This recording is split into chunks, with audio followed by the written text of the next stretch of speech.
Conor McGregor claims his UFC return fight will be announced on New Year's Day. On X, Conor wrote, "I will be announcing my fight date and opponent on New Year's Day, 2024. He followed up with the greatest comeback in sports history.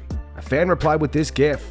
It says, "Michael Chandler on January 1st, 2024 at exactly midnight." The GIF is just absolutely spam refreshing Conor's X feed. Conor reposted it with laughing crying emojis. What do you guys think? Do you think it'll be McGregor Chandler? Or do you think the UFC has other plans? Post your predictions in the comments.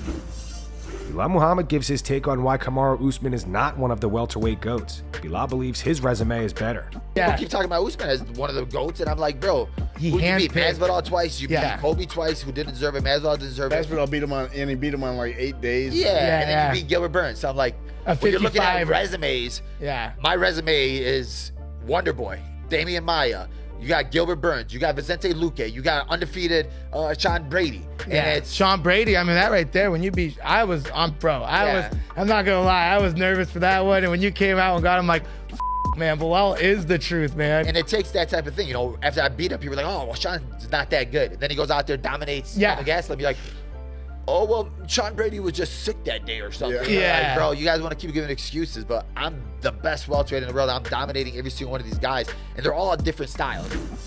Chito Vera previews his bantamweight title fight against Sean O'Malley at UFC 299. Chito says he's in his prime right now, and this is the best time for him to fight for a title. It's crazy, it's surreal, it's something that, I mean, it was writing in my future. It's something that I've been chasing my whole life, and I mean, now's the time. I mean, I've been putting in work my whole life, and I've been disciplined my whole life, so now I'm gonna get in there, kick some and become a world champion. Did you kind of expect to have the title shot next, or were things kind of up in the air for you? I mean, I feel it's always up in there. You don't know what the UFC is gonna do. There's always a turnaround. There's always a fighter that is asking for too much, or there's somebody that is injured, or you never know what's gonna happen. So at the end of the day, you gotta be ready, and that's who I am. I work, and I'm here right now. How much do you think you've grown as a fighter and as a person since you guys first faced off? I mean, life keeps moving forward. You know, I keep growing. I keep getting more mature, better at life, and you know, at everything overall, like a better fighter. And I'm just, you know, I'm on my prime. I mean, right now is the best time to fight for a world title. Right now is the best time to do anything I want, because these next 7 years are gonna be the most important years of my life. And again, I've been disciplined my whole life. Why change something right now? Just keep going, keep grinding, and you know, get that belt. Well, you guys got to face off against each other last month in New York. What kind of emotions did that bring up for you? What was that experience like?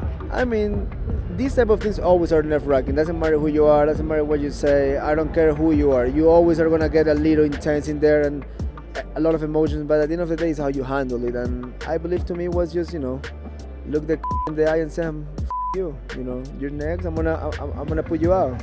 When you look at the first fight compared to heading into this one, how do you think that they're going to be different, and if at all? I mean, we both are older men, and you know, we'll see. We'll see who does it better in there. We'll see who comes better. I mean, all talk aside, everything. I mean, we can say whatever we want, but at the end of the day, we gotta fight. We gotta walk the walk, and I'm pretty good at doing that. Do you think that there are any advantages into rematches than facing someone again the second time? I mean, it's like I fought rematches in the past, and honestly, it's a new fight. Doesn't matter what happened the first one. Walk into the second one, it's a new fight, it's a new day, and you better be ready.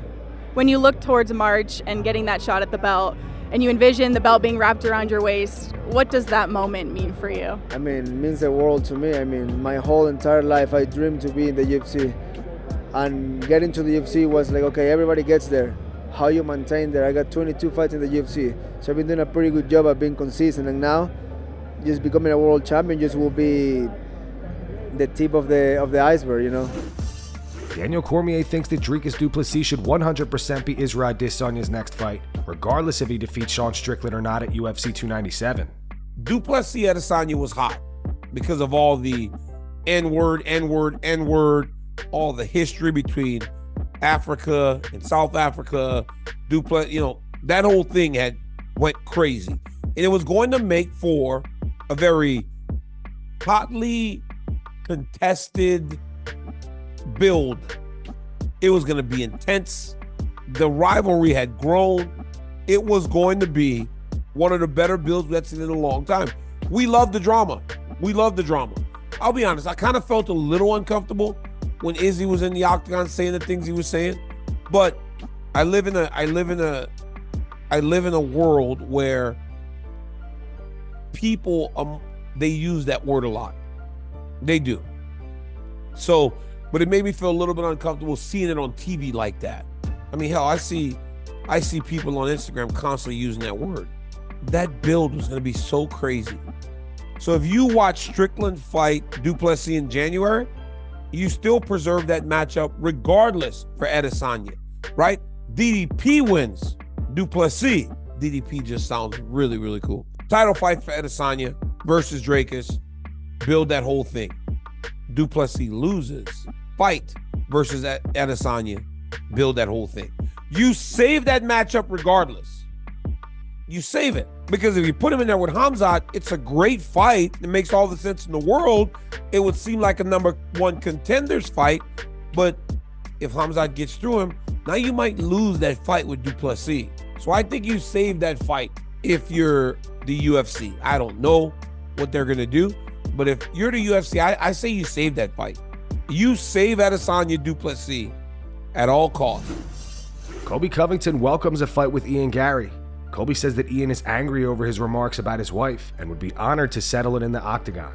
Colby said it's funny because all the people that have taken trash talk personal in the past, during the time, after their checks clear their banks, they realize, hey man, I actually appreciate everything you did, Colby. You made me a lot more money otherwise if you would have just been quiet and acted like a mute. But the fact that you were vocal and you made it more animosity filled for the fight, that made me more money in the long run. So thank you, Colby. There's one guy that's a legitimate and I've called him out for that. I just said the truth. I said that's disgusting. You're a and your wife is a vile lady. She's selling books promoting being a wag, being a wife and a girlfriend. I'm not gonna let the world not notice that. I'm gonna bring it to the forefront and make sure everyone's talking about it and make it a joke for you. He was pretty angry. I think he probably wants to settle the differences in the octagon. It just so happens that I like to fight in the octagon, so if it needs to happen one day, I'd be honored to settle that. It's just someone that's been talking smack in the media, been throwing some terms around at me, and never done anything or accomplished half of what I've accomplished in the sport, so I had to give it back to him and just say the truth. It did shut him up, but I have a strong feeling he'll have something else to say very soon.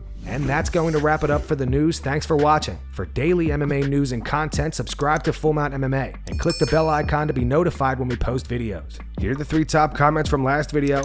The first one's in reference to Alex Bejeda and his girlfriend allegedly breaking up. It says Alex has been trying to find Izzy's GF and defeat her cheeks to become the champ. A true protagonist move. Second one's from Punjabi Piccolo. It says single, God-focused Bejeda is going to be legendary. And the final one's from Zexter33. It says love Alex as much as the next guy, but doing a fake proposal is some real childish behavior. Those were the 3 top comments from last video. If you want to be featured in the next one, all you have to do is comment down below. And if you missed yesterday's news, click the video on screen right now to get caught up.